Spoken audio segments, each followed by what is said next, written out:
अस्सलाम वालेकुम। आप देख रहे हैं खरासट। मेरा नाम मुबश्शिर लुकमान है। एक व्हाट्सएप पे मुझे किसी ने क्लिप भेजा बहुत पहले, कोई 2-3 हफ्ते पहले, और एक साहब थे, एक रिक्शा चलाने वाले साहब थे, और वो गाना गा रहे थे और बड़े गुलाम अली खान की ठुमरी उन्होंने गाई, और क्या खूबसूरत उन्होंने गाई। खैर मैंने अपने दोस्तों को भी फॉरवर्ड की और अपनी टीम को भी कहा कि रिक्वेस्ट की कि इसका पता करें कौन है। इतने में मुझे मैसेज आया इंडिया से, जो शोरा आफाक हमारे कलाकार हैं, किसी तारुफ के मोहताज नहीं है, उनके पाकिस्तान में बड़े फैंस हैं, दलेर मेहदी साहब का। उन हमारे एक कॉमन फ्रेंड है ताहिर सरूर मीर, दलेर साहब का ताहिर मीर को मैसेज आया, ताहिर मीर साहब का मुझे आया कि जी दलेर साहब कह रहे हैं इस बंदे को ढूंढो, हमने इसका कुछ करें हम इसके साथ। अब वो हमने अपने सोशल मीडिया पे उसको पब्लिसाइज किया और मैंने ये रिक्वेस्ट की कि जहाँ इसको इतना फॉरवर्ड करें कि जो वो शख्स हो जहाँ तक हो वो उसको मिल जाए और वो हमसे रब्ता कर ले। और 2 दिन के अंदर ही अल्लाह का करना ऐसा हुआ कि 2 दिन के अंदर ही उन्होंने हमसे रब्ता किया। उनका नाम मोहम्मद असलम था, और जब उनसे बात हुई और हमारी टीम ने उनको कांटेक्ट किया तो बड़ा दुख हुआ उनकी सारी बात सुन के, लेकिन आज आपको वो सुनवाएंगे। लेकिन मीनवाइल उस 2 दिन के अंदर क्या हुआ कि दलेर मेहदी साहब ने पाकिस्तान में कॉल्स कर करके हमें बताया कि वो क्या करना चाहते हैं। मैं वो सरप्राइज़ नहीं तोड़ूंगा, मैं चाहूँगा कि दलेर साहब खुद ही वो आप लोगों को बताएं, तमाम पाकिस्तानियों को बताएं कि उनके जहन में क्या है। लेकिन जब ये फेसबुक पे लगाया तो लता जी, लता मंगेशकर साहिबा, सुरों की मलका हैं, और यानी सुर तो उनकी लौंडी है बेशक, उन्होंने फेसबुक पे उस वीडियो के लिए एक मैसेज अपलोड किया। मैं आपको आपकी स्क्रीन पर दिखाता हूँ। उन्होंने कहा कि अभी अभी किसी ने ये वीडियो भेजी है, ये कोई रिक्शा चलाने वाला है, ऐसे वीडियो के साथ लिखा हुआ था, यानी उनका ये लिखा हुआ था उस वीडियो के साथ। सुनकर हैरान हो गई, महसूस हुआ कि ईश्वर कहां कहां अपना चमत्कार दिखाता है। आप भी सुनिए। मैं दिल से चाहती हूं कि यह कलाकार रिक्शा ना चलाए, माइक के सामने खड़ा हो। और जब ये लता जी ये बात कह दें तो मेरा ख्याल है इससे बड़ा पूरी दुनिया में गायकी के लिए मोहम्मद असलम को अवार्ड नहीं मिल सकता कि एक तरफ दलेर साहब, दूसरी तरफ लता जी, और आज जवाद अहमद साहब मेरे साथ बैठे हैं, ये भी बड़ी तारीफें अभी उनकी कर रहे थे। लेकिन I am very pleased to present to you जनाब मोहम्मद असलम साहब, हमारे साथ कराची में मौजूद हैं इस वक्त। असलम साहब अस्सलाम वालेकुम। अस्सलाम वालेकुम। असलम साहब, आपसे तो मैं डिटेल सवाल करूंगा, लेकिन हमें इंडिया से खास तौर पे ज्वाइन किया दलेर मेहदी साहब ने आज के लिए। जवाद साहब आप भी उनको सलाम कर सकते हैं। दलेर साहब सत श्री अकाल, अस्सलाम वालेकुम, good morning, how are you sir? Good morning ji, वालेकुम सलाम। अस्सलाम वालेकुम सर। जनाब बसाब असलम साहब, ये जब ये वीडियो मुझे एक रवि पवार जी हैं, बहुत बहुत अच्छे म्यूजिक डायरेक्टर हैं, जिन्होंने दीवाने तो दीवाने हैं और सोनू निगम का लागे ना नजरिया, बहुत सारे बड़े बड़े गाने बनाए हैं। और उन्होंने मुझे पहले व्हाट्सएप पे भेजा वीडियो और कहा कि भाई ये देखो क्या हो रहा है। तो जब मैंने वो सुना गाना, फिर उनका मुझे कॉल आया रोकर कि भाई मेरा दिल करता है कि मैं म्यूजिक का काम ही छोड़ दूं। मैं कहा वैसी बात क्यों करते हो? बोलते पता नहीं यार ये आदमी कौन है, कहाँ गा रहा है, और ये बेचारा रिक्शा चला रहा है, ये उसको मतलब। उसके बाद असलम साहब ये ध्यान रखिए कि हिंदुस्तान के जितने भी सुरीले आर्टिस्ट हैं जो म्यूजिक को बहुत प्यार करते हैं, म्यूजिक को इबादत की तरह समझते हैं, वो सब ने जब आपका सबको जब वीडियो सब ने देखा तो तकरीबन सब आपके लिए रोए बहुत दिल से। और ऐसा कभी होता नहीं है कि ऐसा इतना डीप कोई जाए और सब रोए कि यार ये आदमी से ऐसा क्यों हो रहा है। और मैं अगर अपनी बात करूं, जब मैंने आपका गाना सुना, वो ठुमरी सुनी, और मैंने खान साहब के बाद पहली बार इतना कोई सुर में गाता हुआ इस ठुमरी को सुना। आज तक मैंने किसी को इतनी अच्छी तरह गाते नहीं सुना, जो आपने एक एक जगह इतनी कमाल से सुर में गाई। तब मैंने रवि पवार को फोन किया। मैंने कहा मैं तो बिल्कुल छोटा सा आर्टिस्ट हूँ, मेरे साथ तो ये ड्रॉबैक है कि मेरे को शौक बहुत था, लेकिन मेरे घर के हालात इस तरह के थे कि मैं सीख ही नहीं पाया। आप समझो कि सीखने, क्योंकि जो रब देता ना गाना, वो सीखने की जरूरत नहीं होती, वो फिर रब आप। हाँ, ये अल्लाह की देन है, ये अल्लाह की देन है, अल्लाह की बड़ी देन है। और एक मैं और बात जानता हूँ, मैं बचपन से ही जानता था कि रब ने सारे किस्मत दी है, किसी को कभी टाइम देता है चमकाने का, कभी किसी को कब देता है। तो आपका वक्त अब आया और मुझे लगता है कि आपके बहुत बहुत लोगों की आपकी दुआएं होंगी आपको जो इस वक्त ये काम हुआ है। आपकी बड़ी नवाजिश सर, आप इतने बड़े खुद माशाल्लाह आर्टिस्ट हैं। मेरे लिए तो इससे बड़ा ऑनर नहीं, मुझे सारी रात नींद ही नहीं आई, यकीन करिए आप कि यार मैं छोटा सा एक आदमी हूँ और ये इतने बड़े लोग मेरे लिए, तो ये खुदा का करिश्मा है, खुदा का, मैं तो उसको करिश्मा ही है, वही जात है जो करिश्मे करती, मैं तो किसी का भी नहीं। वाह वाह वाह वाह। जैसे ही वीडियो मैंने सुना, फिर मैंने सबको, हमारे इंडिया में जितने आर्टिस्ट हैं, मैंने सबको प्रॉमिस किया भाई कि जो भी हो ये बंदे का नाम लब के हटाऊंगा, एनू लबांगा किथे है, जिद्दा मर्जी लबा। फिर मैंने बहुत सारी कोशिशें की, तो सबसे अच्छी कोशिश फिर मेरी ये रही कि मेरे दोस्त हैं ताहिर सरवर मीर साहब, बहुत बहुत पुराने दोस्त हैं। फिर मैंने उनको व्हाट्सएप भेजा, मैं कहा पाजी ए बंदा लब्बो कौन है ते किथे है, क्योंकि वो हिंदुस्तान का वो जो ऑटो रिक्शा नहीं, ऑटो रिक्शा तो मुझे लग रहा था कि ये इंडिया का नहीं है, क्योंकि कुछ अलग लग रहा था। तो फिर मैंने कोशिश की ताहिर भाई का, फिर समझे कि एक दिन बाद पाजी कहते पाजी बंदा लब गया, मुबारक बहुत बहुत सानू बंदा लब गया जी। तो उसके बाद फिर शुक्रिया, मेहरबानी। मुझे इसके बाद खुशी हुई कि ये फिर लता जी के पास भी पहुंचा। सर मुझे इतनी खुशी है कि आप जैसे लोग और सुर की मुझे जब उन्होंने कहा ना दलेर साहब, मुझे जब पहली बारी 4 दिन से उन्होंने कहा कि जनाब ये हम किस तरह ढूंढ सकते हैं, मैंने कहा हमसे मोहब्बत करने वाले बड़े लोग हैं, हम इसको अभी पोस्ट करते हैं और हर एक से रिक्वेस्ट करते हैं कि ढूंढे, और वो 24 घंटे के अंदर अंदर उनका पता चल गया। आप ये देखिए। वाह वाह वाह वाह वाह वाह वाह वाह। और बाकी अब ये है कि असलम साहब कि ठीक है, जिन्ना रब ने जिन्ना लिखिया थी वो दिन हुण कट गए ने तुहाडे, और हम लोग ये टीवी पे आप सबके मार्फत सब आवाम में ये कहना चाहते हैं कि आपका जहां दिल करे कि आपने 2 बेडरूम फ्लैट जो है आपको लाहौर में लेना है कि कराची में लेना है, आप अपने दिल की बात बताइए, कराची में लेना, कराची में, तो वो जो 2 बेडरूम जो फ्लैट होगा वो मेरी तरफ से आपको मतलब नजराना होगा, गिफ्ट भी नहीं नजराना होगा आपके गाने के लिए।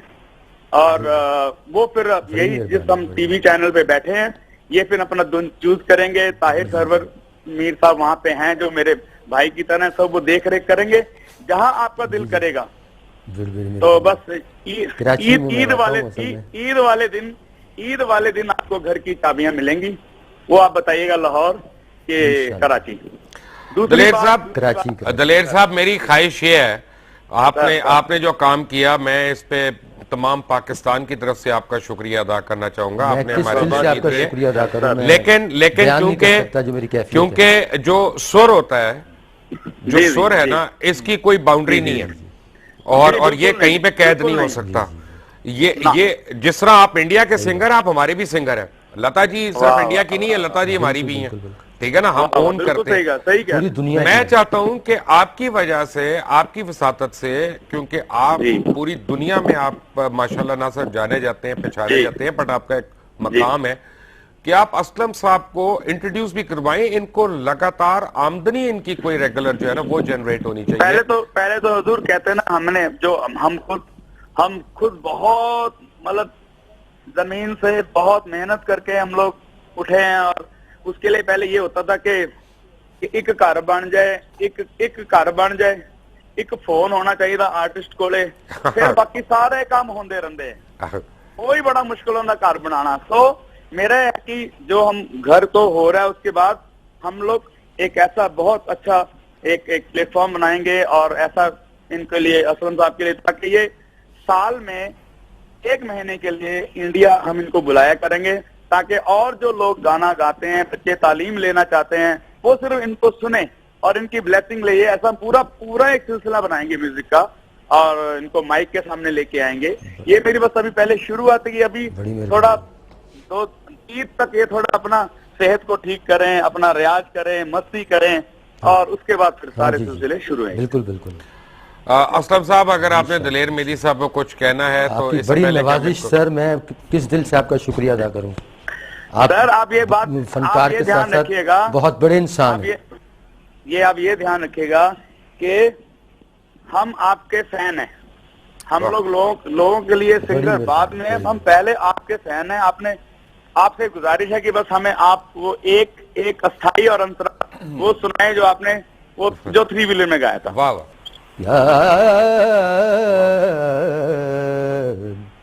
याद पिया की आए, ओ ये दुख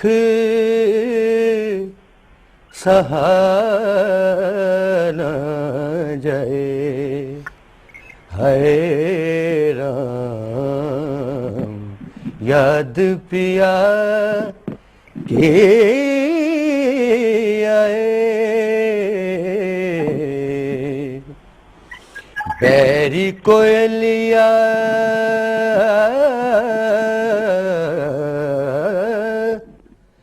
तिरछी नजरिया,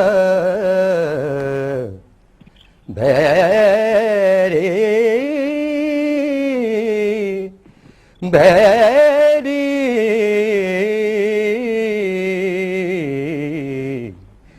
बैरी कोयलिया ओ तिरछी नजरिया,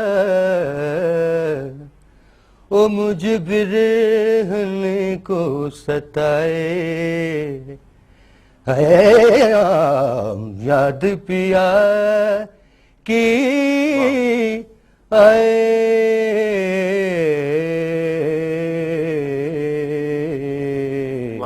वाह सुभान अल्लाह।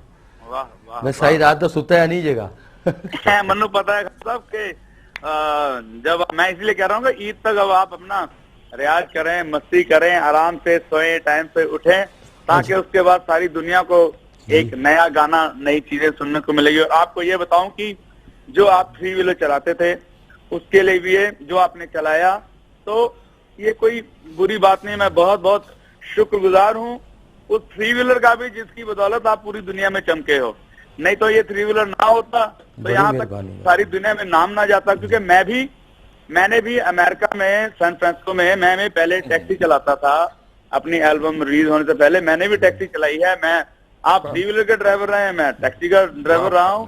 पर बहुत बहुत शुक्रगुजार हूँ रब दा कि असी मिले और इन्ना सोहना साडे कोले सिंगर मिलिया सानू असलम जी, और पूरी दुनिया नू खुशी होगी अगे, ताकि जो जो सुनेगा वो बहुत बहुत मजा लेगा और दुआवां देगा। और मैं साडे टीवी चैनल का भी बहुत बहुत शुक्रगुजार है कि तुसी आप सबने ढूंढने के लिए इतनी रातों रात आपने कहते हैं ना करिश्मा खड़ा कर दिया है। तो पूरे हिंदुस्तान को, पूरे पाकिस्तान का को बहुत शुक्रिया जो आपने इतनी मेरे लिए मोहब्बतें बांटी, आपने इतनी मोहब्बतें रखी, मैं तो बयान नहीं कर सकता जो मेरे दिल की हालत है। दलेर मेहदी साहब, thank you very much for joining us on behalf of Channel 24. I take this opportunity to thank you. और यहाँ पे जितने तमाम लोग आए, जवाद साहब, सारे नु बहुत बहुत सलाम, सारे नु पूरे पाकिस्तान नु बहुत बहुत सलाम। मेहरबानी सर, मेहरबानी, वालेकुम सलाम and thank you for joining us. Thank you Daler Mehndi, अब इन्होंने हमें ज्वाइन किया था। मोहम्मद असलम और जवाद अहमद हमारे साथ ही हैं, लेकिन मोहम्मद असलम ने वो क्या गाया था, वो क्या वीडियो था जो रिक्शा के ऊपर उन्होंने गाया, एक नजर आपको वो वीडियो दिखाते हैं before we take a break, और वो देख के आपको ही पता चलेगा। जब ब्रेक से आएंगे तो फिर आपको तफसील से ये कहानी बताएंगे कि हुआ क्या, व्हाट हैपेंड।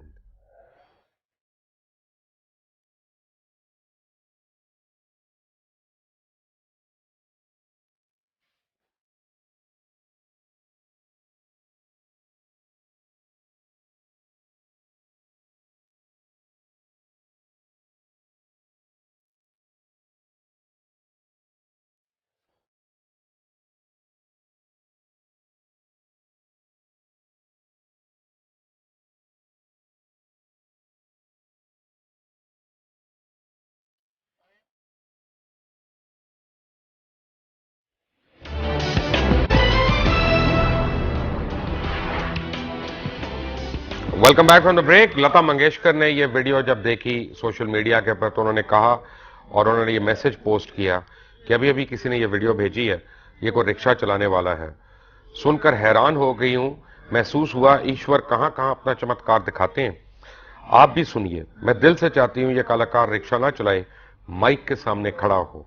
और साथ ही दलेर मेहदी साहब जो है उनको यानी उन्होंने हर जगह कॉलें करना शुरू कर दी इंडिया पाकिस्तान में। जब उन्होंने देखा रिक्शा कैसा है, तो उनका ये इंडिया का रिक्शा नहीं है, ये पाकिस्तान का लगता है। उन्होंने हमारे दोस्त हैं कॉमन फ्रेंड ताहिर सरुमीर, उनको कॉल किया। ताहिर सरुमीर ने हमें कहा, हमने सोशल मीडिया पे इसको एक कैंपेन के तौर पे रन किया कि किसी तरह इनसे रब्ता हो हमारा। वो हो गया, 24 घंटे के अंदर हो गया, अल्लाह का शुक्र है। और फिर दलेर मेहदी साहब ने आज इनके लिए एक घर की अनाउंसमेंट की है और थॉट उनकी बड़ी अच्छी लगी मुझे। वो यानी उन्होंने कहा मैं नजराना दे रहा हूँ, उन्होंने ये नहीं कहा कि मैं गिफ्ट दे रहा हूँ, यानी उन्होंने कहा मैं नजराना दे रहा हूँ और ईद के दिन दूंगा ताकि ईद की खुशियां जो हैं वो हकीकी ईद की खुशियों में तब्दील हों। और दूसरी बात उन्होंने कहा कि बात यह है कि हम आपको इंडिया भी बुलाएंगे और एक महीने का वो हर साल इनको कॉन्ट्रैक्ट देना चाह रहे हैं जहां पे जाके ये वहां पे परफॉर्म भी करेंगे और बच्चों के आगे जो उनकी एकेडमीज में है वहां पे भी सुनाएंगे और उसके लिए इनको पे किया जाएगा।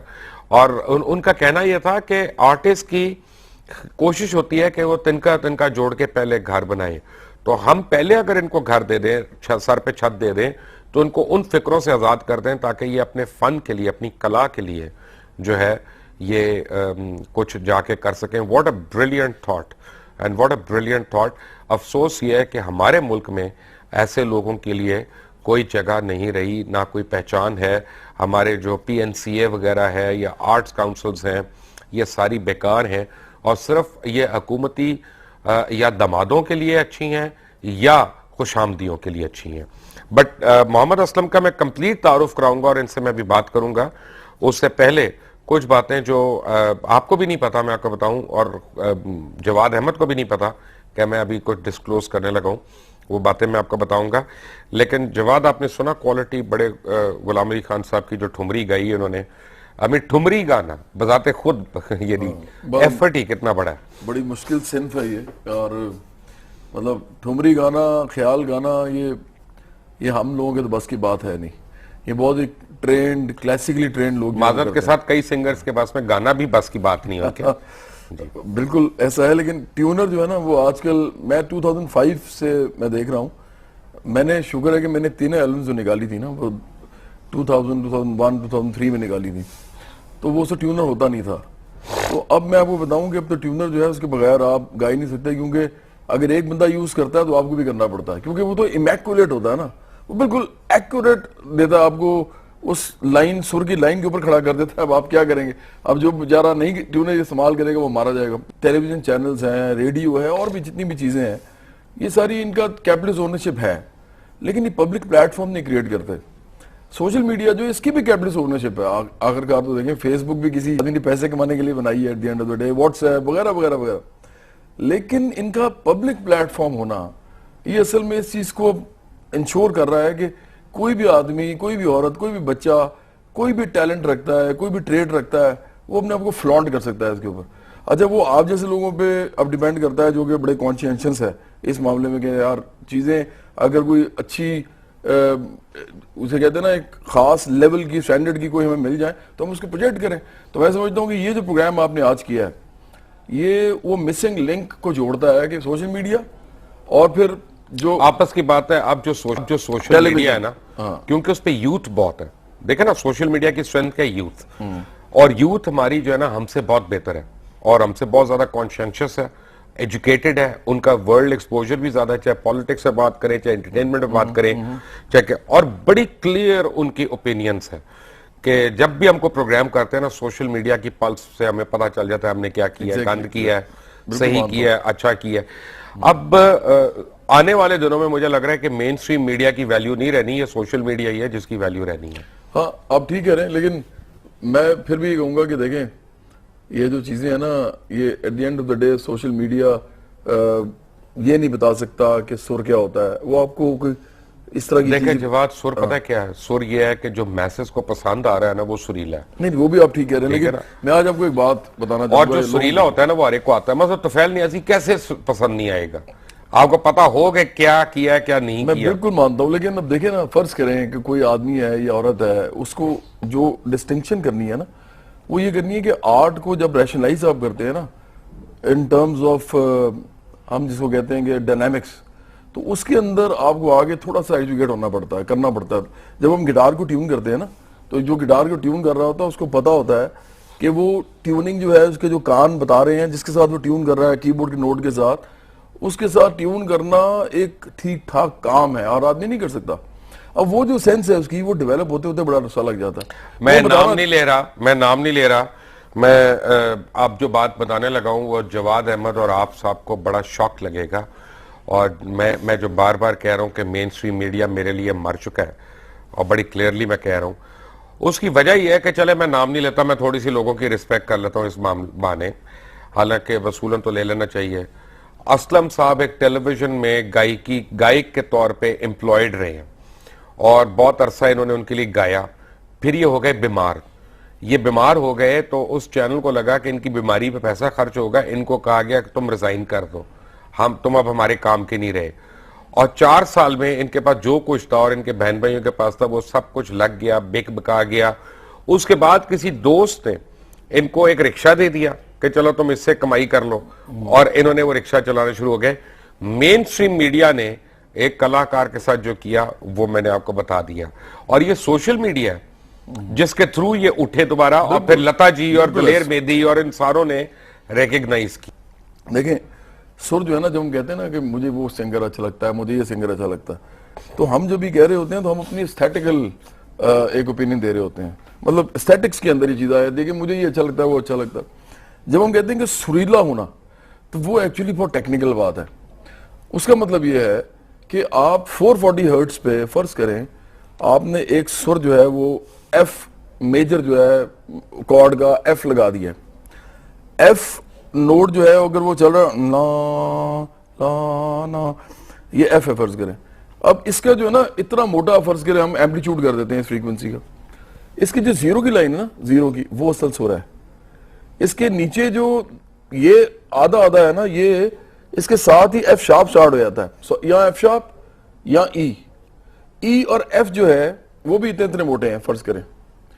तो ये जो बिल्कुल दरमियान की लाइन है ना, ये असल सुर है, इसको एब्सोल्यूट सुर कहते हैं। जो बंदा इसके इर्द गिर्द फिरेगा ना वो ज्यादा सुरीला होगा, जो दरमियान में आ जाएगा वो तो खैर।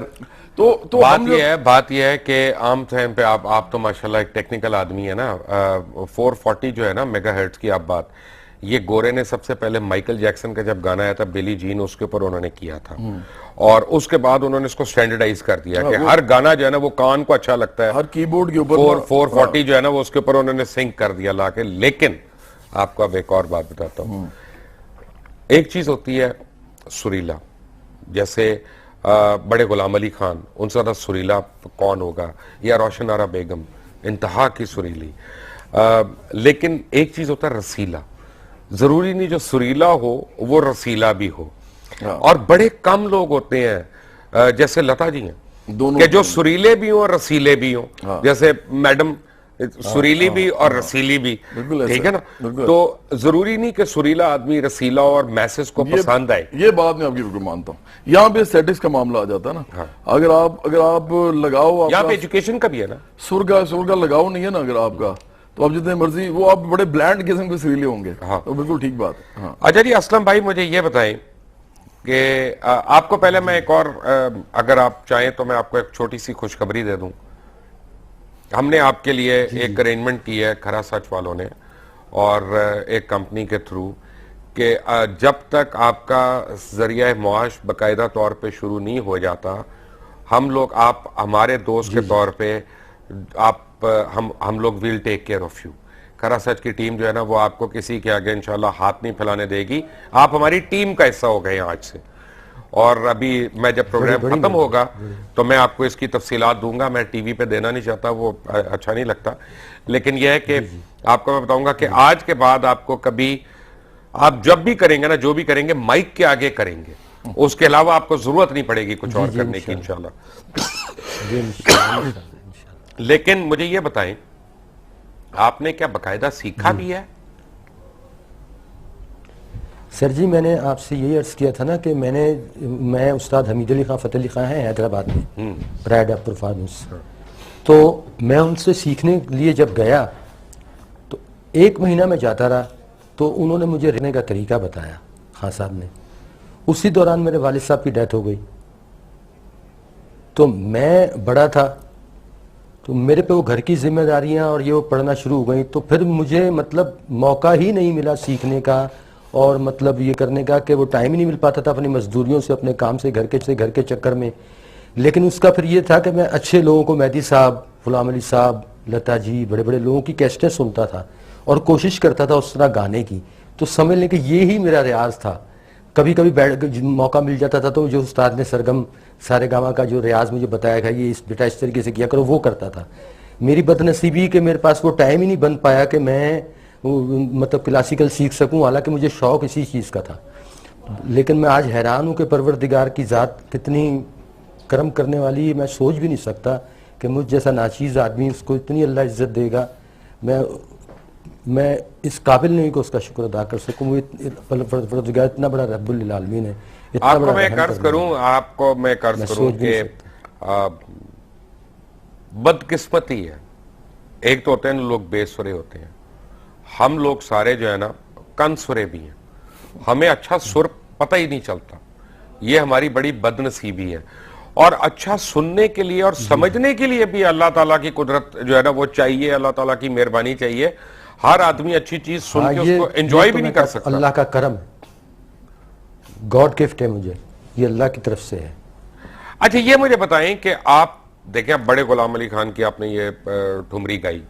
अब एक तो ये कि ये आपको आइडिया किसने दिया कि सोशल मीडिया पे इसको अपलोड करो? नहीं, ये मुझे बिल्कुल यकीन करें आप, मुझे बिल्कुल नहीं पता। मैं मतलब मेरे घर की गली के अंदर आगे एक बड़े साहब रहते थे, तो मैं जब भी रात को गुजरता था तो उन्होंने पूरी कैसेट के ऊपर मेरे बचपन में ये ठुमरी लगाई होती थी और यही सुनते रहते थे वो। तो मुझे शौक तो था, मैं उनके पास जाके बैठ जाता था, अक्सर मैं जा के बैठता था। तो ये स्थायी अंतरा थोड़ा सा मेरे जहन में बैठ गया और मैं इसको गुनगुनाता रहता था बचपन से ही। तो अच्छा ये जो हुआ है, मुझे तो बिल्कुल नहीं पता था कि मैं एम रक्शे में बैठा हुआ, मेरा मूड है, मेरे को एम याद आ गई तो मैंने ये ठुमरी गाना शुरू कर दी रक्शे में।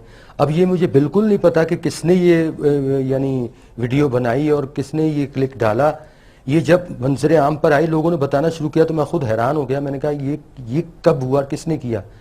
मैं कभी कभी मतलब खाली बैठा हुआ रक्शे में, बंदा गा रहा है अपने मूड में ऐसे ही, जैसे कुछ सवारी नहीं कुछ नहीं, तो बैठा। लेकिन वो अननोन शख्स बना लिया, वो अननोन मर्द या औरत जिसने ये आपकी वीडियो बनाई और अपलोड की, मैं समझता हूं कि वो सलाम का मुस्तहिक है। जवाद अहमद हमारे साथ है, मोहम्मद असलम साहब भी हमारे साथ हैं। एक ब्रेक के बाद, ठीक है ब्रेक।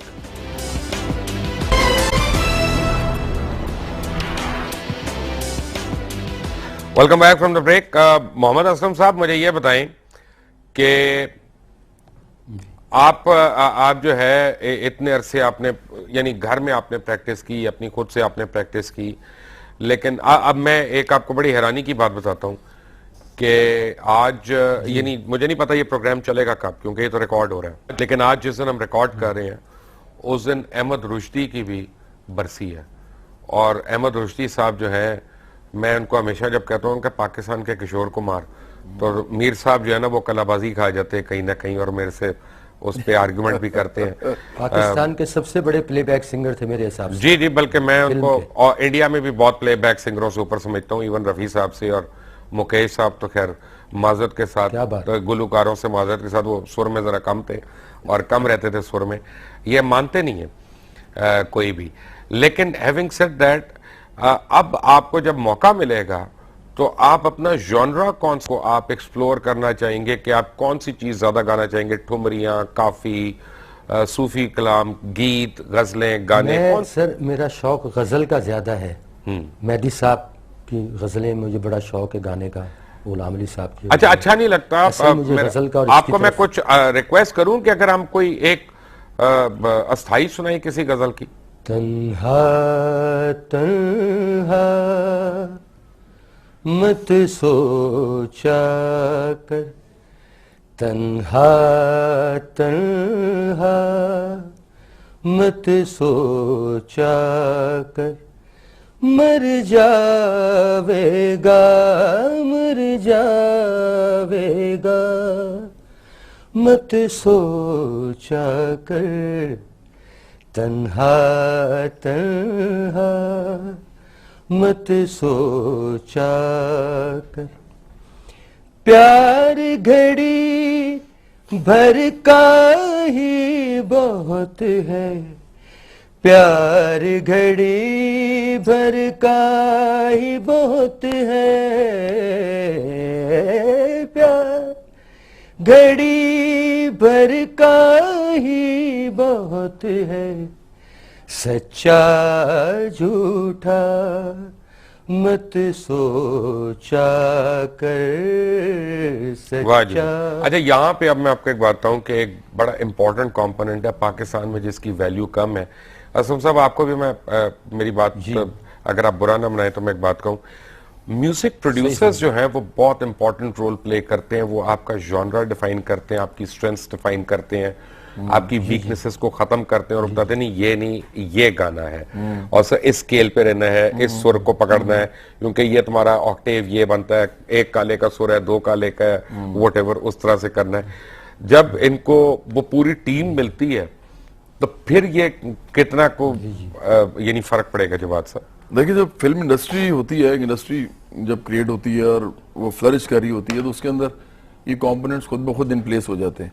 जैसे इंडियन फिल्म इंडस्ट्री थी, पाकिस्तान फिल्म इंडस्ट्री थी, तो उसके अंदर एक कंपोजर होता था, एक अरेंजर होता था, उस म्यूजिक डायरेक्टर भी अरेंजर्स को बिठाते थे साथ। लोगों को नहीं पता, कई म्यूजिक डायरेक्टर्स लक्ष्मीकांत प्यारेलाल, शंकर जयकिशन, जतिन ललित, ये सारे एक अरेंजर एक कंपोजर। हाँ जी, और तो इसी तरह नहीं, कई दफा तो अब जैसे बाबा चिश्ती थे या जो थे जो खुर्शीद अनवर साहब थे, ख्वाजा साहब, तो वो तो माचिस की डब्बियों पे ख्वाजा खुर्शीद साहब करते थे। लेकिन एक्चुअली अगर आपने अरेंजमेंट देखनी है तो निसार बज़मी साहब की, सुहेल राना साहब डिफरेंट आदमी थे और कंपोजिशन से माजत के साथ मास्टर अब्दुल्ला जैसा मैंने कम ही देखा, इसमें भी कोई शक नहीं। लेकिन मैं ये कह रहा हूँ कि कंपोजिशन, अरेंजमेंट और उसके बाद लिरिक्स, फिर सिंगर का इंतखाब करना कि इस तरह की ट्यून जो मैंने बनाई है उसके लिए कौन सा सिंगर मौजूद होगा, इस तरह इंडस्ट्री बनती है। अब ये देखें, हम लोग तो एक वो ना स्प्राउट कर गए, खुद रो पौधे थे सारे, जिसका जो दिल किया कर दिया। अच्छा मीडिया मिल गया, पीटीवी था,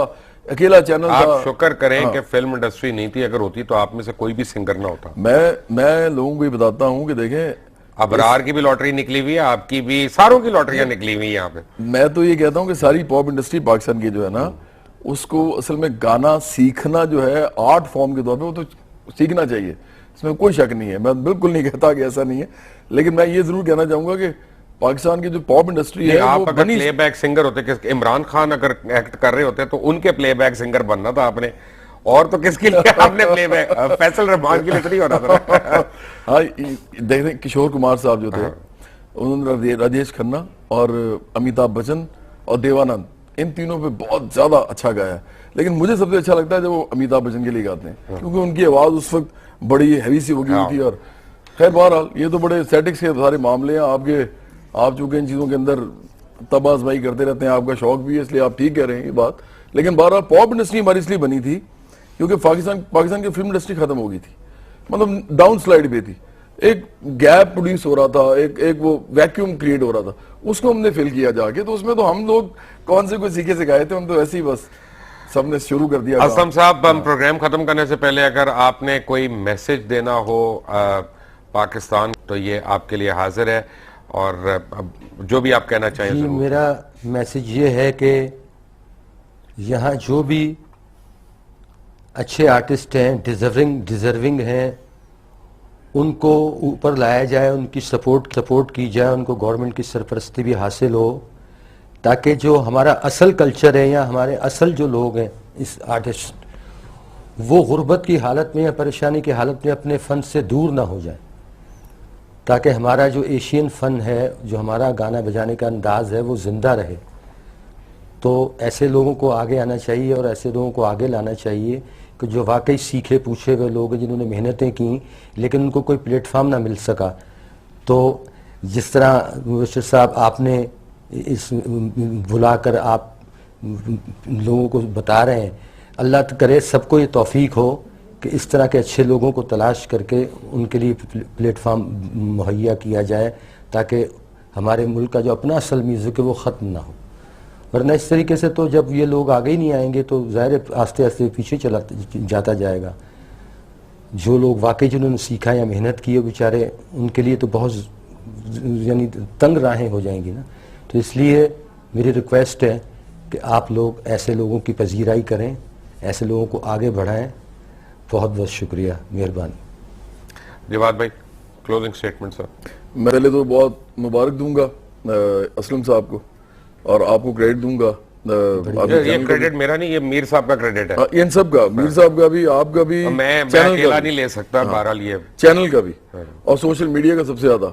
और मैं समझता हूँ कि अगर ये इनको अगर रिकॉर्डिंग्स ये करेंगे तो उसमें फैसिलिटेट किया जाए तो बड़ी अच्छी बात है। नहीं, वो तो अब मैं एक बात आपको बता दूं जो मैंने अभी इनको नहीं कही पूरी बात। इनका पूरा एल्बम जो है वो खरा सच की टीम जो है उसको वो प्रोड्यूस कर रही है। चलिए, तो बड़ी जबरदस्त बात है। हाँ। मेरा ख्याल है कि इसी में मेरा क्लोजिंग जो नोट है वो यही है कि पाकिस्तान के अंदर बहुत इनजस्टिस है, सबको पता है। हम कोई छिपाते क्यों, और आप तो बोलते भी रहते हैं। तो इनजस्टिस जो है वो हर किस्म का है। तो पाकिस्तान के अंदर वो लोग जो कि जिंदगी में कुछ करना चाहते हैं, उनके लिए फिर ऑफ कोर्स एक पॉलिटिकल सिस्टम जब तक उनके लिए फेवरेबल नहीं होगा वो नहीं कर सकेंगे। लेकिन मेरी दुआ है कि चलें इस तरह के लोग कम से कम सारे नहीं तो कोई ना कोई उठा के उसको लोगों तक पहुंचाया जाए, तो एक नमूना बनता है। वो लोगों को पता लगता है कि यार आम लोग जो हैं बहुत सलाहियतों वाले हैं। सिर्फ मसला ये है कि ये सिस्टम ऐसा है कि अपॉर्चुनिटी नहीं देता, लोगों को मौका नहीं देता।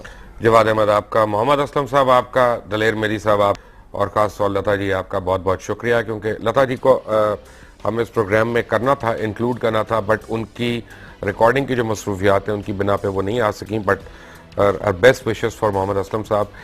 मैंने एक बात कहनी है चलते चलते कि मोहम्मद असलम अगर नहीं पहचाने गए, या ऐसे 10,000 और लोग होंगे जो हुनरमंद होंगे, कलाकार होंगे, कोई साजिंदा होगा, कोई साज बजाने वाला होगा, कोई गाने वाला होगा, तो इसमें बहुत बड़ा कसूर आप लोगों का है। और मैं खुलेआम कह रहा हूं कि पाकिस्तानी कौम को जो चोरी करने की आदत पड़ गई है, अगर वो आदत ना होती तो इन लोगों को रिक्शे चलाने की ज़रूरत ना होती। ये पूरी कौम के मुंह पे थप्पड़ है कि मेहदी हसन साहब जो हैं वो जब वफात उन्होंने पाई तो उनको मदद की ज़रूरत थी।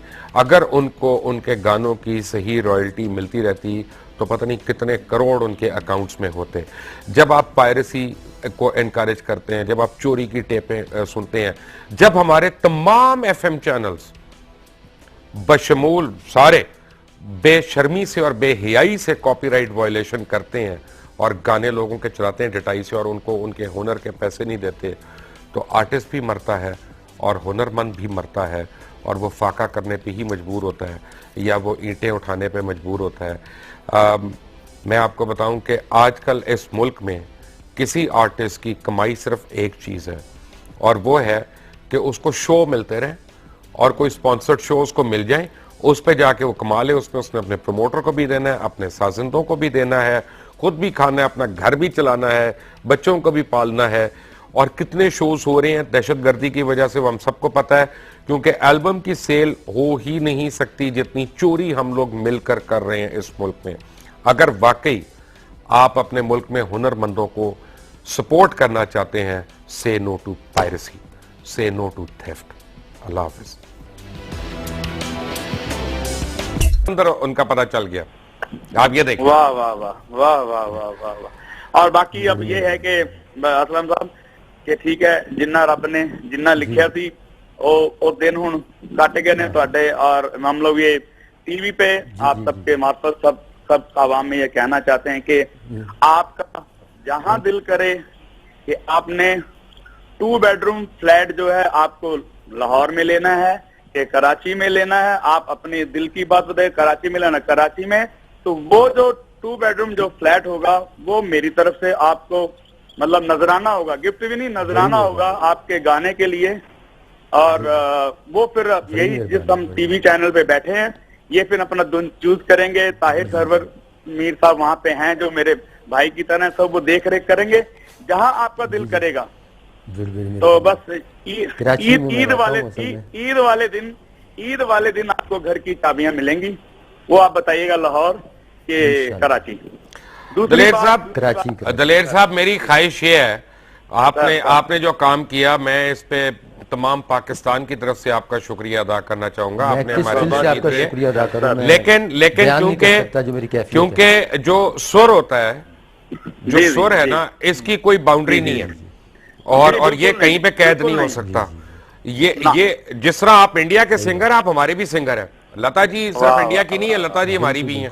ठीक है ना, हम ओन करते हैं सही पूरी दुनिया। मैं चाहता हूं कि आपकी वजह से, आपकी वसातत से, क्योंकि आप पूरी दुनिया में आप माशाल्लाह ना सिर्फ जाने जाते हैं, पहचाने जाते हैं, बट आपका एक मकाम है कि आप असलम साहब को इंट्रोड्यूस भी करवाएं, इनको लगातार आमदनी इनकी कोई रेगुलर जो है ना वो जनरेट होनी चाहिए। पहले तो हुजूर कहते हैं ना, हमने जो हम खुद बहुत मतलब जमीन से बहुत मेहनत करके हम लोग उठे हैं, और उसके लिए पहले ये होता था कि एक घर बन जाए, एक घर बन जाए, एक फोन होना चाहिए था आर्टिस्ट को ले, फिर बाकी सारे काम होंदे रहंदे, कोई बड़ा मुश्किल होता घर बनाना। तो मेरा है कि जो हम घर तो हो रहा है, उसके बाद हम लोग एक ऐसा बहुत अच्छा एक प्लेटफॉर्म बनाएंगे और ऐसा इनके लिए, असलम साहब के लिए, ताकि ये साल में 1 महीने के लिए इंडिया हम इनको बुलाया करेंगे, ताकि और जो लोग गाना गाते हैं, बच्चे तालीम लेना चाहते हैं,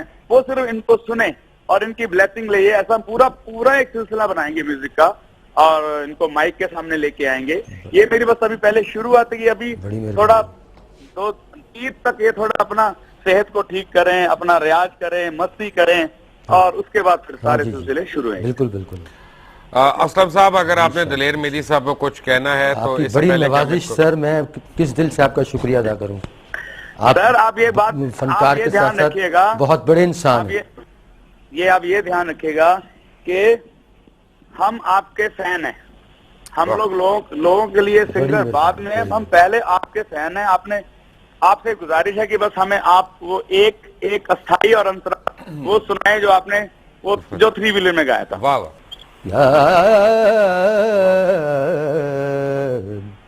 याद पिया की आए, ओ ये दुख सहा न जाए, हाय राम याद पिया के आए, बैरी कोयलिया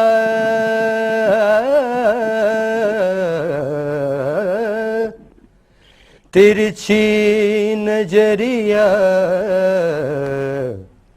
बैरी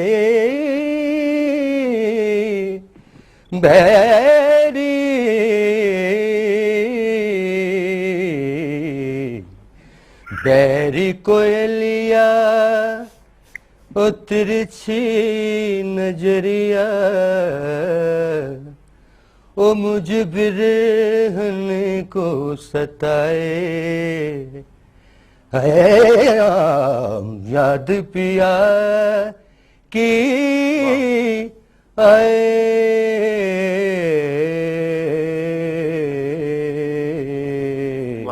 वाह सुभान अल्लाह। मैं सारी रात तो सुता है नहीं जगह। मनु पता है सब के जब मैं इसलिए कह रहा हूँ कि ईद तक अब आप अपना रियाज करें, मस्ती करें, आराम से सोएं, टाइम से उठें, ताकि उसके बाद सारी दुनिया को एक नया गाना, नई चीजें सुनने को मिलेगी। और आपको ये बताऊं कि जो आप 3 व्हीलर चलाते थे उसके लिए भी ये जो आपने चलाया, तो ये कोई बुरी बात नहीं, मैं बहुत बहुत शुक्रगुजार हूँ उस 3 व्हीलर का भी, जिसकी बदौलत आप पूरी दुनिया में चमके हो। नहीं तो ये 3 व्हीलर ना होता तो यहाँ तक सारी दुनिया में नाम ना जाता। क्योंकि मैंने भी अमेरिका में, सैन फ्रांसिस्को में, मैं पहले टैक्सी चलाता था। अपनी एल्बम रिलीज होने से पहले मैंने भी टैक्सी चलाई है। आप 3 व्हीलर के ड्राइवर रहे हैं, मैं टैक्सी का ड्राइवर रहा हूँ। पर बहुत बहुत शुक्रगुजार हूँ रब दा कि असी मिले और इन्ना सोहना साडे कोले सिंगर मिलिया सानू असलम जी, और पूरी दुनिया नू खुशी होगी अगे, ताकि जो सुनेगा वो बहुत बहुत मजा लेगा, दुआवां देगा। और मैं ताडे टीवी चैनल का भी बहुत बहुत शुक्रगुजार है कि तुसी आप सबने ढूंढने के लिए इतनी रातों रात आपने कहते हैं ना करिश्मा खड़ा कर दिया है। तो पूरे हिंदुस्तान को, पूरे पाकिस्तान को बहुत बहुत शुक्रिया जो आपने इतनी मेरे लिए मोहब्बतें बांटी, आपने इतनी मोहब्बतें रखी, मैं तो बयान नहीं कर सकता जो मेरे दिल की हालत है। दिलेर मेहदी साहब, thank you very much for joining us on behalf of Channel 24. I take this opportunity to thank you. और यहाँ पे जितने तमाम लोग आए, जवाद साहब, सारे नु बहुत बहुत सलाम, सारे नु पूरे पाकिस्तान नु बहुत बहुत सलाम। मेहरबानी सर, मेहरबानी। वालेकुम सलाम and thank you for joining us. Thank you Daler Mehndi अब इन्होंने हमें ज्वाइन किया था। मोहम्मद असलम और जवाद अहमद हमारे साथ ही हैं, लेकिन मोहम्मद असलम ने वो क्या गाया था, वो क्या वीडियो था जो रिक्शा के ऊपर उन्होंने गाया, एक नजर आपको वो वीडियो दिखाते हैं before we take a break.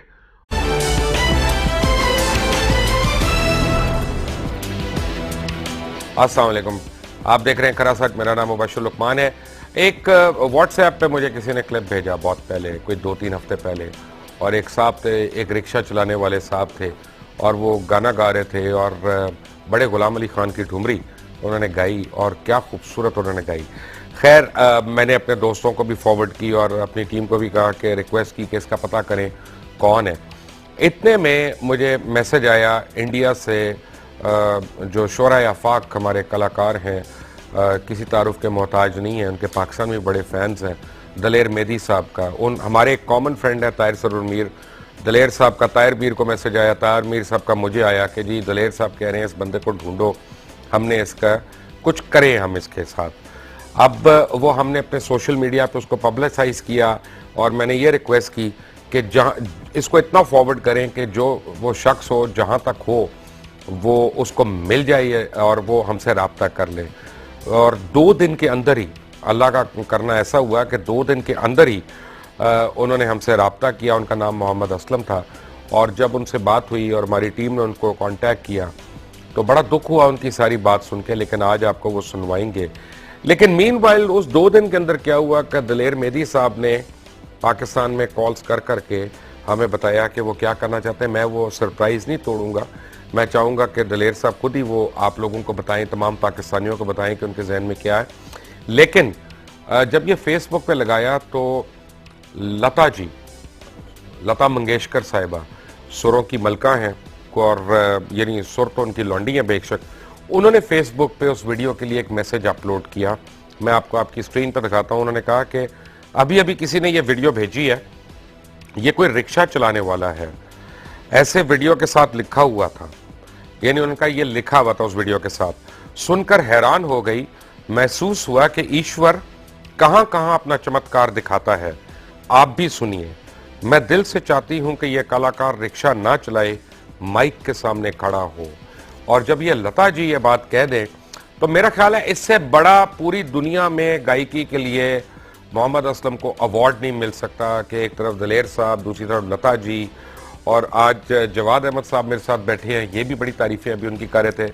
लेकिन I am very pleased to present to you जनाब मोहम्मद असलम साहब, हमारे साथ कराची में मौजूद हैं इस वक्त। असलम साहब अस्सलाम वालेकुम। अस्सलाम वालेकुम। असलम साहब, आपसे तो मैं डिटेल सवाल करूंगा, लेकिन हमें इंडिया से खास तौर पे ज्वाइन किया दलेर मेहदी साहब ने आज के लिए। जवाद साहब आप भी उनको सलाम कर सकते हैं। दलेर साहब सत श्री अकाल, अस्सलाम वालेकुम, good morning, how are you sir? Good morning ji, वालेकुम सलाम। अस्सलाम वालेकुम सर। जनाब बसाब असलम साहब, ये जब ये वीडियो मुझे एक रवि पवार जी हैं, बहुत बहुत अच्छे म्यूजिक डायरेक्टर हैं, जिन्होंने दीवाने तो दीवाने हैं और सोनू निगम का लागे ना नजरिया, बहुत सारे बड़े बड़े गाने बनाए हैं। और उन्होंने मुझे पहले व्हाट्सएप पे भेजा वीडियो और कहा कि भाई ये देखो क्या हो रहा है। तो जब मैंने वो सुना गाना, फिर उनका मुझे कॉल आया रोकर कि भाई मेरा दिल करता है कि मैं म्यूजिक का काम ही छोड़ दूं। मैं कहा वैसी बात क्यों करते हो? बोलते पता नहीं यार ये आदमी कौन है, कहाँ गा रहा है, और ये बेचारा रिक्शा चला रहा है, ये उसको मतलब। उसके बाद असलम साहब ये ध्यान रखे कि हिंदुस्तान के जितने भी सुरीले आर्टिस्ट हैं जो म्यूजिक को बहुत प्यार करते हैं, म्यूजिक को इबादत की तरह समझते हैं, वो सब ने जब आपका सबको जब वीडियो सब ने देखा तो तकरीबन सब आपके लिए रोए बहुत दिल से। और ऐसा कभी होता नहीं है कि ऐसा इतना डीप कोई जाए और सब रोए कि यार ये आदमी से ऐसा क्यों हो रहा है। और मैं अगर अपनी बात करूं, जब मैंने आपका गाना सुना, वो ठुमरी सुनी, और मैंने खान साहब के बाद पहली बार इतना कोई सुर में गाता हुआ इस ठुमरी को सुना। आज तक मैंने किसी को इतनी अच्छी तरह गाते नहीं सुना, जो आपने एक एक जगह इतनी कमाल से सुर में गाई। तब मैंने रवि पवार को फोन किया, मैंने कहा मैं तो बिल्कुल छोटा सा आर्टिस्ट हूँ, मेरे साथ तो ये ड्रॉबैक है कि मेरे को शौक बहुत देखो, था, आप ये लेकिन मेरे घर के हालात इस तरह के थे कि मैं सीख ही नहीं पाया। आप समझो कि सीखने, क्योंकि जो रब देता ना गाना, वो सीखने की जरूरत नहीं होती, वो फिर रब आप। हाँ, ये अल्लाह की देन है, ये अल्लाह की देन है, अल्लाह की बड़ी देन है। और एक मैं और बात जानता हूँ, मैं बचपन से ही जानता था कि रब ने सारे नु किस्मत दी है, किसी को कभी टाइम देता है चमकाने का, कभी किसी को कब देता है। तो आपका वक्त अब आया, और मुझे लगता है कि आपके बहुत बहुत लोगों की आपकी दुआएं होंगी आपको, जो इस वक्त ये काम हुआ है। आपकी बड़ी नवाजिश सर, आप इतने बड़े खुद माशाल्लाह आर्टिस्ट हैं। मेरे लिए तो इससे बड़ा ऑनर नहीं, मुझे सारी रात नींद ही नहीं आई, यकीन करिए आप कि यार मैं छोटा सा एक आदमी हूँ और ये इतने बड़े लोग मेरे लिए, तो ये खुदा का करिश्मा है, खुदा का, मैं तो उसको करिश्मा ही है, वही जात है जो करिश्मे करती, मैं तो किसी काबिल नहीं। वाह वाह वाह वाह। जैसे ही वीडियो मैंने सुना, फिर मैंने सबको, हमारे इंडिया में जितने आर्टिस्ट हैं, मैंने सबको प्रॉमिस किया भाई कि जो भी हो ये बंदे का नाम लब के हटाऊंगा, एनू लबांगा किथे है, जिद्दा मर्जी लबा। फिर मैंने बहुत सारी कोशिशें की, तो सबसे अच्छी कोशिश फिर मेरी ये रही कि मेरे दोस्त हैं ताहिर सरवर मीर साहब, बहुत पुराने दोस्त हैं। फिर मैंने उनको व्हाट्सएप भेजा, मैं कहा पाजी ए बंदा लब्बो कौन है ते किथे है, क्योंकि वो हिंदुस्तान का वो जो ऑटो रिक्शा, नहीं ऑटो रिक्शा तो मुझे लग रहा था कि ये इंडिया का नहीं है, क्योंकि कुछ अलग लग रहा था। तो फिर मैंने कोशिश की, ताहिर भाई का फिर समझे कि एक दिन बाद पाजी कहते पाजी बंदा लग गया, मुबारक बहुत बंदा लग गया जी। तो उसके बाद फिर मुझे इसके बाद खुशी हुई कि ये फिर लता जी के पास भी पहुंचा। सर मुझे इतनी खुशी है कि आप जैसे लोग, और सुर की मुझे जब उन्होंने कहा ना दलेर साहब, मुझे जब पहली बार 4 दिन से उन्होंने कहा कि जनाब ये हम किस तरह ढूंढ सकते हैं, मैंने कहा हमसे मोहब्बत करने वाले बड़े लोग हैं, हम इसको अभी पोस्ट करते हैं और हर एक से रिक्वेस्ट करते हैं कि ढूंढे, और वो 24 घंटे के अंदर, और वो देख के आपको ही पता चलेगा। जब ब्रेक से आएंगे तो फिर आपको तफसील से ये कहानी बताएंगे कि हुआ क्या, व्हाट हैपेंड।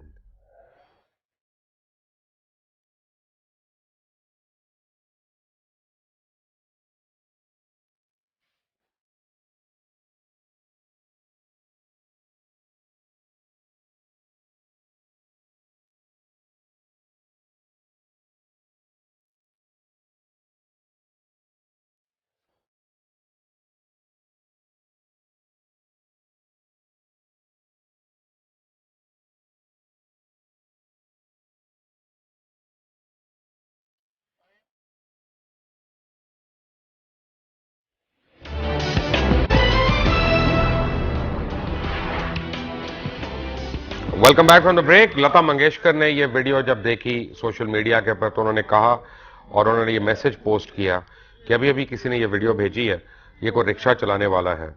सुनकर हैरान हो गई हूं, महसूस हुआ ईश्वर कहां कहां अपना चमत्कार दिखाते हैं। आप भी सुनिए। मैं दिल से चाहती हूं ये कलाकार रिक्शा ना चलाए, माइक के सामने खड़ा हो। और साथ ही दलेर मेहदी साहब जो है उनको यानी उन्होंने हर जगह कॉलें करना शुरू कर दी इंडिया पाकिस्तान में। जब उन्होंने देखा रिक्शा कैसा है तो उन्होंने कहा ये इंडिया का रिक्शा नहीं है, ये पाकिस्तान का लगता है। उन्होंने हमारे दोस्त हैं कॉमन फ्रेंड ताहिर सरवर मीर, उनको कॉल किया। ताहिर सरवर मीर ने हमें कहा, हमने सोशल मीडिया पे इसको एक कैंपेन के तौर पे रन किया कि किसी तरह इनसे रब्ता हो हमारा। वो हो गया, 24 घंटे के अंदर हो गया, अल्लाह का शुक्र है। और फिर दलेर मेहदी साहब ने आज इनके लिए एक घर की अनाउंसमेंट की है और थॉट उनकी बड़ी अच्छी लगी मुझे। वो यानी उन्होंने कहा मैं नजराना दे रहा हूँ, उन्होंने ये नहीं कहा कि मैं गिफ्ट दे रहा हूँ, यानी उन्होंने कहा मैं नजराना दे रहा हूँ और ईद के दिन दूंगा ताकि ईद की खुशियां जो है वो हकीकी ईद की खुशियों में तब्दील हों। और दूसरी बात उन्होंने कहा कि बात यह है कि हम आपको इंडिया भी बुलाएंगे और एक महीने का वो हर साल इनको कॉन्ट्रैक्ट देना चाह रहे हैं, जहां पे जाके ये वहां पे परफॉर्म भी करेंगे और बच्चों के आगे जो उनकी एकेडमीज में है वहां पे भी सुनाएंगे और उसके लिए इनको पे किया जाएगा। और उनका कहना यह था कि आर्टिस्ट की कोशिश होती है कि वो तिनका जोड़ के पहले घर बनाए, तो हम पहले अगर इनको घर दे दें, सर पे छत दे दें, तो इनको उन फिक्रों से आज़ाद कर दें ताकि ये अपने फन के लिए, अपनी कला के लिए जो है ये कुछ जाके कर सकें। What a brilliant thought and what a brilliant thought. अफसोस ये है कि हमारे मुल्क में ऐसे लोगों के लिए कोई जगह नहीं रही, ना कोई पहचान है। हमारे जो PNCA वगैरह है या आर्ट्स काउंसिल्स हैं ये सारी बेकार हैं और सिर्फ ये हुकूमती या दमादों के लिए अच्छी हैं या खुशामदियों के लिए अच्छी हैं। बट मोहम्मद असलम का मैं कंप्लीट तारुफ कराऊंगा और इनसे मैं भी बात करूंगा। उससे पहले कुछ बातें जो आपको भी नहीं पता मैं आपको बताऊं और जवाद अहमद को भी नहीं पता कि मैं अभी कुछ डिस्क्लोज करने लगा हूं, वो बातें मैं आपको बताऊंगा। लेकिन जवाद, आपने सुना क्वालिटी बड़े गुलाम अली खान साहब की जो ठुमरी गाई है उन्होंने, हमें ठुमरी गाना बजाते खुद ये नहीं एफर्ट ही कितना बड़ा है। बड़ी मुश्किल सिंफ है ये, और मतलब ठुमरी गाना, ख्याल गाना, ये हम लोगों के तो बस की बात है नहीं। ये बहुत एक ट्रेंड, क्लासिकली ट्रेंड लोग, माजरत के साथ कई सिंगर्स के पास में गाना भी बस की बात नहीं होती।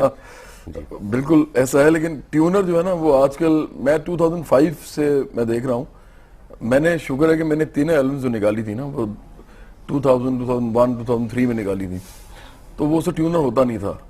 तो अब मैं आपको बताऊं कि अब तो ट्यूनर जो है उसके बगैर आप गा ही नहीं सकते, क्योंकि अगर एक बंदा यूज करता है तो आपको भी करना पड़ता है, क्योंकि वो तो इमैक्युलेट होता है ना, वो बिल्कुल एक्यूरेट देता है आपको, उस लाइन, सुर की लाइन के ऊपर खड़ा कर देता है। अब आप क्या करेंगे, अब जो बेचारा नहीं ट्यूनर इस्तेमाल करेगा वो मारा जाएगा। टेलीविजन चैनल्स हैं, रेडियो है, और भी जितनी भी चीजें हैं, ये सारी इनका कैपिटलिस्ट ओनरशिप है, लेकिन ये पब्लिक प्लेटफॉर्म नहीं क्रिएट करते।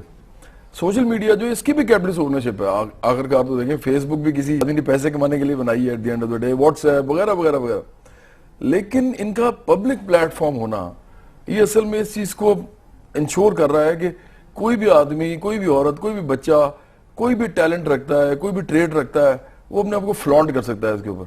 अच्छा, वो आप जैसे लोगों पे अब डिपेंड करता है जो कि बड़े कॉन्शियस है इस मामले में कि यार चीजें अगर कोई अच्छी उसे कहते हैं ना एक खास लेवल की, स्टैंडर्ड की कोई हमें मिल जाए तो हम उसको प्रोजेक्ट करें। तो मैं समझता हूँ कि ये जो प्रोग्राम आपने आज किया है, ये वो मिसिंग लिंक को जोड़ता है कि सोशल मीडिया और फिर जो आपस की बात है। अब जो सोशल मीडिया है ना, क्योंकि उस पर यूथ बहुत है, देखे ना सोशल मीडिया की स्ट्रेंथ क्या है, यूथ। और यूथ हमारी जो है ना हमसे बहुत बेहतर है और हमसे बहुत ज्यादा कॉन्शियस है, एजुकेटेड है, उनका वर्ल्ड एक्सपोजर भी ज्यादा है, चाहे पॉलिटिक्स से बात करें, चाहे एंटरटेनमेंट में बात करें, चाहे, और बड़ी क्लियर उनकी ओपिनियंस है कि जब भी हमको प्रोग्राम करते हैं ना, सोशल मीडिया की पल्स से हमें पता चल जाता है हमने क्या किया है, गंद किया है, सही किया है, अच्छा किया है। अब आने वाले दिनों में मुझे लग रहा है कि मेन स्ट्रीम मीडिया की वैल्यू नहीं रहनी है, सोशल मीडिया ही है जिसकी वैल्यू रहनी है। हाँ, आप ठीक कह रहे हैं, लेकिन मैं फिर भी कहूंगा कि देखें, ये जो चीजें हैं ना, ये at the end of the day social media ये नहीं बता सकता कि सुर क्या होता है। वो आपको कोई इस तरह की देखें जवाब, सुर पता है क्या है, सुर ये है कि जो मैसेज को पसंद आ रहा है ना वो सुरीला है। नहीं, वो भी आप ठीक कह रहे हैं, लेकिन मैं आज आपको एक बात बताना चाहूंगा, और जो सुरीला होता है ना वो हर एक को आता है। मतलब तुफैल नियाज़ी कैसे पसंद नहीं आएगा, आपको पता हो कि क्या किया क्या नहीं मैं किया। बिल्कुल मानता हूं, लेकिन अब देखें ना, फर्ज करें कि कोई आदमी है या औरत है, उसको जो डिस्टिंक्शन करनी है ना, वो ये करनी है कि आर्ट को जब रैशनलाइज आप करते हैं ना इन टर्म्स ऑफ हम जिसको कहते हैं कि डायनामिक्स, तो उसके अंदर आपको आगे थोड़ा सा एजुकेट होना पड़ता है, करना पड़ता है। जब हम गिटार को ट्यून करते हैं ना, तो जो गिटार को ट्यून कर रहा होता है उसको पता होता है कि वो ट्यूनिंग जो है उसके जो कान बता रहे हैं, जिसके साथ वो ट्यून कर रहा है कीबोर्ड के नोट के साथ, उसके साथ ट्यून करना एक ठीक ठाक काम है और आदमी नहीं कर सकता। अब वो जो सेंस है उसकी, वो डेवलप होते होते बड़ा रस्सा लग जाता है।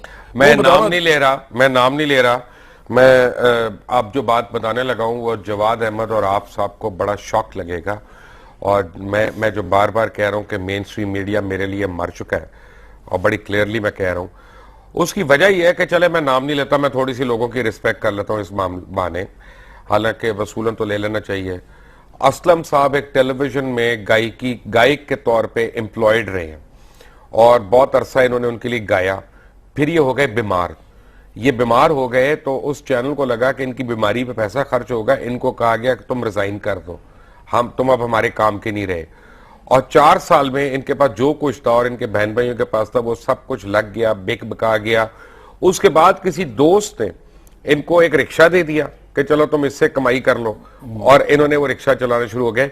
मेन स्ट्रीम मीडिया ने एक कलाकार के साथ जो किया वो मैंने आपको बता दिया, और ये सोशल मीडिया जिसके थ्रू ये उठे दोबारा, और फिर लता जी और दलेर मेहदी और इन सारों ने रिकॉग्नाइज की।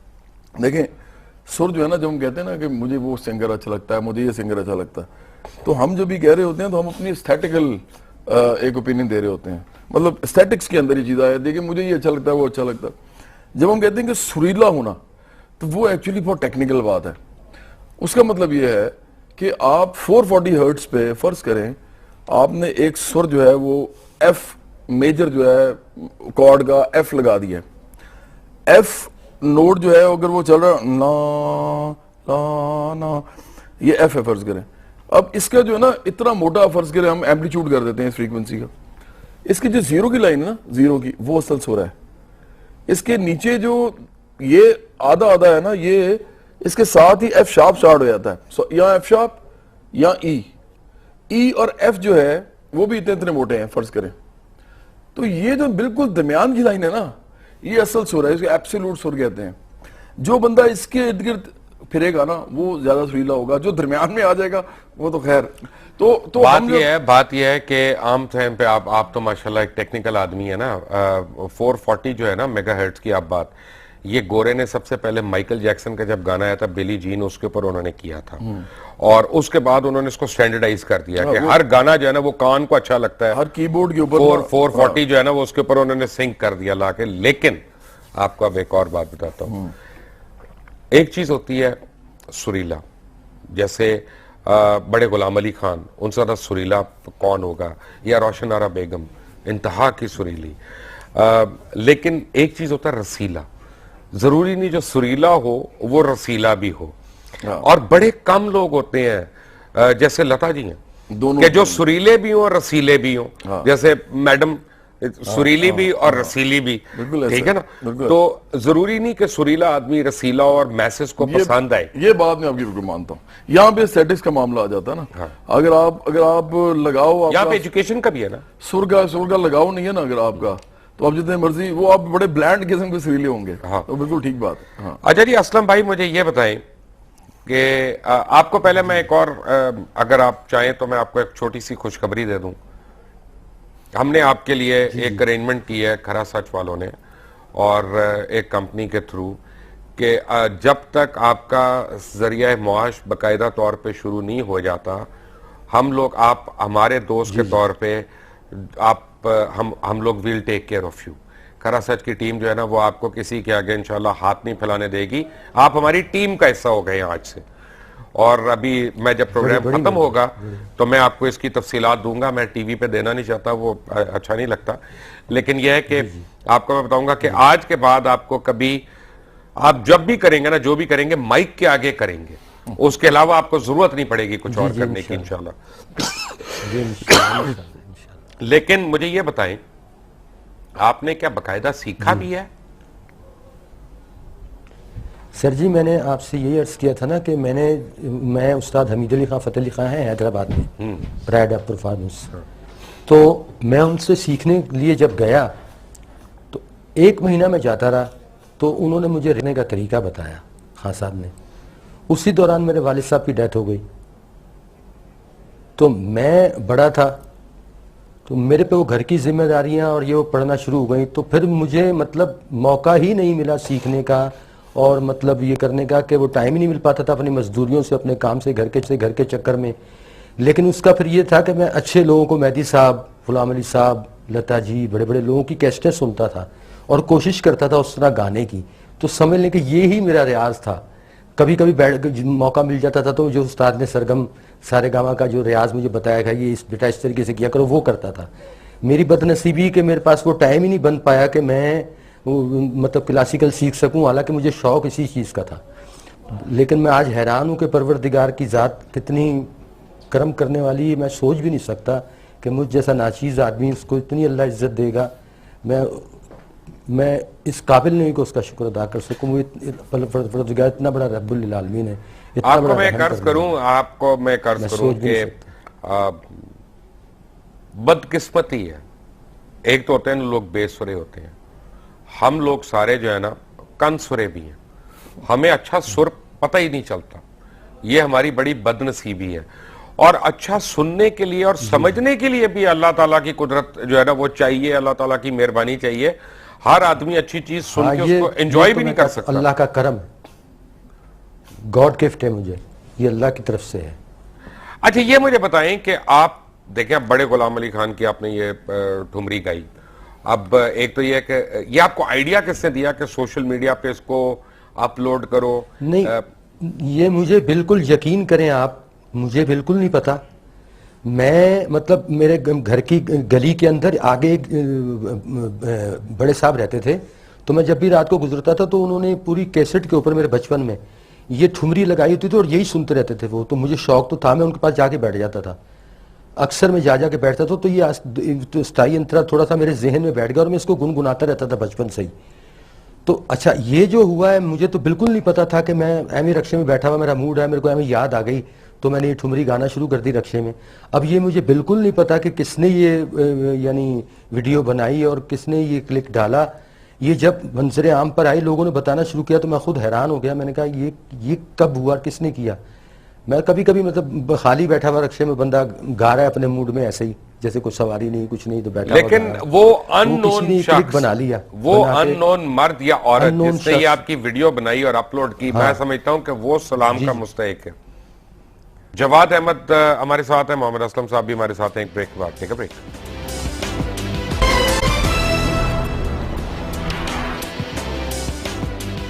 Welcome back from the break. Mohammad Aslam साहब, मुझे ये बताएं कि आप जो है इतने अरसे आपने यानी घर में आपने प्रैक्टिस की, अपनी खुद से आपने प्रैक्टिस की, लेकिन अब मैं एक आपको बड़ी हैरानी की बात बताता हूं कि आज यानी मुझे नहीं पता ये प्रोग्राम चलेगा कब, क्योंकि ये तो रिकॉर्ड हो रहा है, लेकिन आज जिस दिन हम रिकॉर्ड कर रहे हैं उस दिन अहमद रुश्दी की भी बरसी है। और अहमद रुश्दी साहब जो है, मैं उनको हमेशा जब कहता हूँ कि पाकिस्तान के किशोर कुमार, तो मीर साहब जो है ना वो कलाबाजी खा जाते हैं कहीं ना कहीं और मेरे से उस पे आर्गुमेंट भी करते हैं। पाकिस्तान के सबसे बड़े प्लेबैक सिंगर थे मेरे हिसाब से। जी जी, बल्कि मैं उनको और इंडिया में भी बहुत प्लेबैक सिंगरों से ऊपर समझता हूँ। इवन रफी साहब से और मुकेश साहब तो खैर माजरत के साथ, तो गुलकारों से माजरत के साथ वो सुर में जरा कम थे और कम रहते थे सुर में, ये मानते नहीं है कोई भी। लेकिन हैविंग सेड दैट, अब आपको जब मौका मिलेगा तो आप अपना जॉनरा कौन को आप एक्सप्लोर करना चाहेंगे कि आप कौन सी चीज ज्यादा गाना चाहेंगे? ठुमरियां, काफी, सूफी कलाम, गीत, गजलें, गाने? कौन? सर, मेरा शौक गजल का ज्यादा है। मेहदी साहब की गजलें मुझे बड़ा शौक है गाने का, गुलाम अली साहब की। अच्छा नहीं लगता आपको मैं कुछ रिक्वेस्ट करूं कि अगर हम कोई एक अस्थाई सुनाई किसी गजल की? तन्हा तन्हा मत सोचा कर, तन्हा तन्हा मत सोचा कर, मर जावेगा मर जावेगा, मत सोचा कर, तन्हा तन्हा मत सोचा कर। प्यार घड़ी भर का ही बहुत है, प्यार घड़ी भर का ही बहुत है, प्यार घड़ी भर का ही बहुत है, सच्चा झूठा मत सोचा कर, सच्चा। अच्छा, यहाँ पे अब मैं आपको एक बात बताऊं कि एक बड़ा इंपॉर्टेंट कंपोनेंट है पाकिस्तान में जिसकी वैल्यू कम है। असलम साहब, आपको भी मैं मेरी बात अगर आप बुरा ना बनाए तो मैं एक बात कहूं, म्यूजिक प्रोड्यूसर्स जो हैं वो बहुत इंपॉर्टेंट रोल प्ले करते हैं। वो आपका जॉनरा डिफाइन करते हैं, आपकी स्ट्रेंथ्स डिफाइन करते हैं, आपकी वीकनेसेस को खत्म करते हैं और बताते नहीं ये नहीं ये गाना है और सर इस स्केल पे रहना है, इस सुर को पकड़ना है, क्योंकि ये तुम्हारा ऑक्टेव ये बनता है, एक काले का सुर है, दो काले का है, व्हाटएवर, उस तरह से करना है। जब इनको वो पूरी टीम मिलती है तो फिर ये कितना को यानी फर्क पड़ेगा? जवाब सर, देखिए, जब फिल्म इंडस्ट्री होती है, इंडस्ट्री जब क्रिएट होती है और वो फ्लरिश कर रही होती है तो उसके अंदर ये कंपोनेंट्स खुद ब खुद इन प्लेस हो जाते हैं। जैसे इंडियन फिल्म इंडस्ट्री थी, पाकिस्तान फिल्म इंडस्ट्री थी, तो उसके अंदर एक कंपोजर होता था, एक अरेंजर होता था, उस म्यूजिक डायरेक्टर भी अरेंजर्स को बिठाते थे साथ। लोगों को नहीं पता, कई म्यूजिक डायरेक्टर्स ऐसे लक्ष्मीकांत प्यारेलाल, शंकर जयकिशन, जतिन ललित, ये सारे एक अरेंजर एक कंपोजर। हाँ जी, और तो इसी तरह नहीं, कई दफा तो अब जैसे बाबा चिश्ती थे या इवन जो थे जो खुर्शीद अनवर साहब थे, ख्वाजा साहब, तो वो तो माचिस की डब्बियों पे ख्वाजा खुर्शीद साहब करते थे, लेकिन एक्चुअली अगर आपने अरेंजमेंट देखनी है तो निसार बज़मी साहब की, सुहेल राना साहब डिफरेंट आदमी थे, और कंपोजिशन से माजद के साथ मास्टर अब्दुल्ला जैसा मैंने कम ही देखा, इसमें भी कोई शक नहीं। लेकिन मैं ये कह रहा हूँ कि कंपोजिशन, अरेंजमेंट और उसके बाद लिरिक्स, फिर सिंगर का इंतखाब करना कि इस तरह की ट्यून जो मैंने बनाई है उसके लिए कौन सा सिंगर मौजूद होगा, इस तरह इंडस्ट्री बनती है। अब ये देखें, हम लोग तो एक वो ना स्प्राउट कर गए, खुद रो पौधे थे सारे, जिसका जो दिल किया कर दिया, अच्छा मीडिया मिल गया, पीटीवी था, अकेला चैनल था। आप शुक्र करें कि फिल्म इंडस्ट्री नहीं थी, अगर होती तो आप में से कोई भी सिंगर ना होता। मैं लोगों को ये बताता हूँ कि देखें, अबरार की भी लॉटरी निकली हुई है, आपकी भी, सारों की लॉटरियां निकली हुई है यहाँ पे। मैं तो ये कहता हूँ कि सारी पॉप इंडस्ट्री पाकिस्तान की जो है ना, उसको असल में गाना सीखना जो है आर्ट फॉर्म के तौर पे वो तो सीखना चाहिए, इसमें कोई शक नहीं है। मैं बिल्कुल नहीं कहता कि ऐसा नहीं है, लेकिन मैं ये जरूर कहना चाहूंगा कि पाकिस्तान की जो पॉप इंडस्ट्री है, आप अगर प्लेबैक सिंगर होते, इमरान खान अगर एक्ट कर रहे होते तो उनके प्लेबैक सिंगर बनना था आपने, और तो किसके लिए आपने प्लेबैक, फैसल रहमान के लिए नहीं होना था। हाँ, देख रहे किशोर कुमार साहब जो थे, उन्होंने राजेश खन्ना और अमिताभ बच्चन और देवानंद, इन तीनों पे बहुत ज्यादा अच्छा गाया। लेकिन मुझे सबसे अच्छा लगता है जब वो अमिताभ बच्चन के लिए गाते हैं, क्योंकि उनकी आवाज उस वक्त बड़ी हैवी सी हो गई थी। और खैर बहरहाल ये तो बड़े सेटिक्स के सारे मामले हैं आपके, आप चूंकि इन चीजों के अंदर तबाजबाई करते रहते हैं, आपका शौक भी है, इसलिए आप ठीक कह रहे हैं ये बात।